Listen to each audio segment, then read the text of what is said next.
we're treating this planet as if it were not sacred.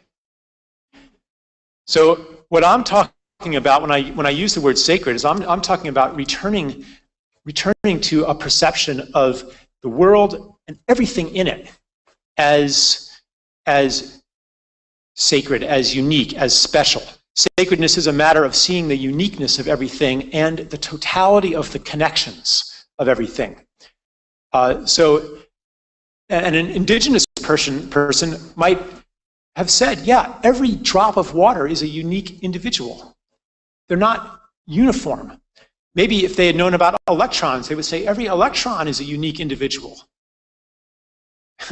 Quantum mechanics kind of validates that. You send one electron through an aperture and it goes this way, and you send an identical one subject to identical forces through the aperture and it goes that way. And this has boggled the minds of physicists for a long time. They can describe it mathematically, but they can only explain it by saying, well, it's random. It's acausal. An indigenous person would say, well, obviously this electron chose to go that way and that one chose to go that way. They're unique individuals. But when we start seeing the world as composed of unique individuals that have the capacity for choice and that have sentience, every tree, every animal, every rock, every ecosystem, the planet, then we can no longer behave as if we were the lords and masters of nature, endlessly engineering this dead material substrate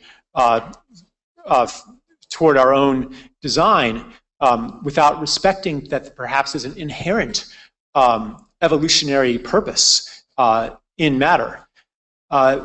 And so part of what I'm looking at then is what does technology become when it's no longer a matter of imposing our will upon nature and conquering nature, but it's instead maybe understanding what wants to happen and participating in the ongoing development of nature.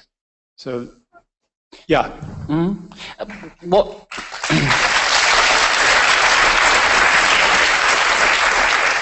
so what I understand, it seems like you're saying, so yes, we should learn from some religions, and what you're talking about sounds like a kind of spiritualism, maybe Buddhism or something. Maybe. I mean, even when you say spiritual, though, like you're talking about spirit meaning something separate from matter. Yeah, well, so, yeah.